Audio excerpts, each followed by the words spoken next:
নমস্কার বন্ধুরা, পাঁচ মিশালি রান্নাঘরে আপনাদের সকলকে স্বাগত। আজকে বানিয়ে দেখাবো আমের ফিরনি বা ম্যাঙ্গো ফিরনি রেসিপি।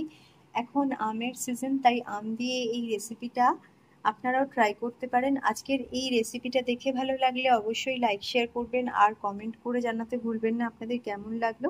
আর অবশ্যই চ্যানেলটিকে সাবস্ক্রাইব করে পাশে থাকা বেল আইকনটি ক্লিক করে নেবেন নতুন নতুন রান্নার আপডেট সবার আগে পাওয়ার জন্য। এখন আমি বানিয়ে দেখাচ্ছি ম্যাঙ্গো ফিরনি রেসিপি। আজকে বানিয়ে দেখাবো ম্যাঙ্গো ফিরনি বা আমের ফিরনি। তার জন্য এখানে নিয়েছি 500 ml লিকুইড দুধ, নিয়েছি হাফ কাপ গোবিন্দভোগ চাল জলের মধ্যে ভিজিয়ে রেখেছি, হাফ কাপ চিনি নিয়েছি, চিনিটা অবশ্যই নিজেদের স্বাদ মতো মিশিয়ে নেবেন। মিল্ক পাউডার নিয়েছি 2 টেবিল চামচ, কিছুটা কেশর নিয়েছি আর 2টো আম নিয়েছি, পাকা আম।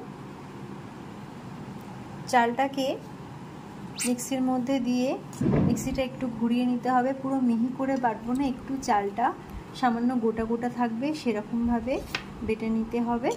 তো তার জন্য আমি মিক্সিতে দিয়ে একবার মিক্সিটাকে একটু ঘুরিয়ে নেব। আর এখানে আমের খোসা ছাড়িয়ে আমের পাল্প বের করে নেওয়ার জন্য আমটাকে একটু টুকরো টুকরো করে কেটে নেব, সাথে আমটাকেও ব্লেন্ড করে রাখবো।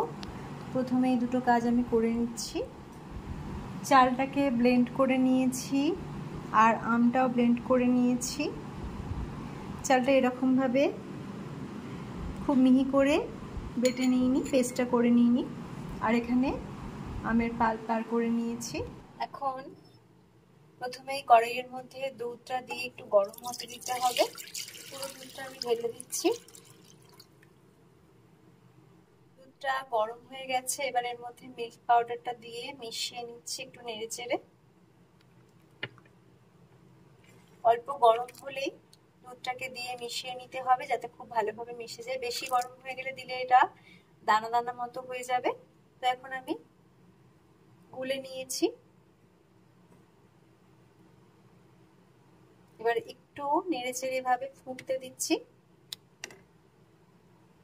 আর এখানে বেটে নেওয়া চালটা দিয়ে দিচ্ছি, জল সমেত এভাবে তুলে দিচ্ছি।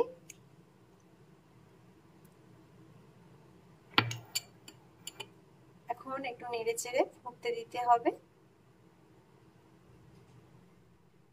প্রায় 8 থেকে 10 মিনিট আমি এটা নেড়ে চেড়ে নিয়েছি। এবার মিশিয়ে দিচ্ছি চিনি। চিনিটা দিয়েও একটু নেড়ে চেড়ে মিশিয়ে নিচ্ছি। এখন চিনিটা মিশিয়ে নিয়েছি, এবার দিয়ে দিচ্ছি আমের পাল্প। ফ্লেমটাকে একদম কমিয়ে নিতে হবে। পাল্পটা দিয়ে মিশিয়ে নেব। মিশিয়ে নিয়ে মোটামুটি 1-2 মিনিট মতো একটু নেড়ে চেড়ে নিলেই একদম রেডি হয়ে যাবে ম্যাঙ্গো ফিরনি। খেতে খুব ভালো লাগে, অবশ্যই ট্রাই করতে পারেন রেসিপিটা। এখন মিশিয়ে নিয়েছি। এখন 2 মিনিট ফুটিয়ে নিয়েছি, একদম রেডি হয়ে গেছে আমের ফিরনি বা ম্যাঙ্গো ফিরনি। গ্যাসটা অফ করে দেব। এখন ফিরনিগুলো আমি এরকম মাটির পাত্রে ঢেলে নেব। মাটির পাত্রে ঢেলে এটা ফ্রিজে রাখলে ঠান্ডা ঠান্ডা ফিরনি খেতে খুব ভালো লাগবে। এরকমও খাওয়া যেতে পারে। আর যারা একটু ঠান্ডা খেতে পছন্দ করেন অবশ্যই একটু ফ্রিজের মধ্যে রাখলে ভালো লাগবে। আমি তো এভাবেই খাবো, তাই এই বাটিগুলোর মধ্যে ঢেলে নিচ্ছি। ঢেলে নেওয়ার পর মোটামুটি কিছুক্ষণ ফ্রিজে রেখে দিলেই হবে। আপনারাও ট্রাই করতে পারেন ম্যাঙ্গো ফিরনি রেসিপি। এখন আমের সিজন, তাই আম দিয়ে এই রেসিপিটা বানিয়ে নেওয়া খুবই সহজ। এখন আমি বাটিগুলো ভর্তি করে নিয়েছি।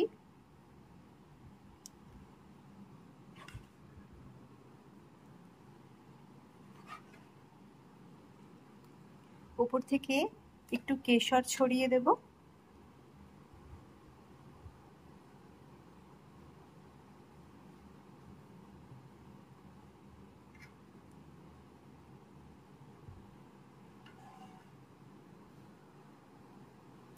আর একটু আমের টুকরো করে রেখেছি ছোট ছোট, দিয়ে দিচ্ছি। সুন্দর একটা রেসিপি, আশা করি আপনাদের ভালো লাগবে।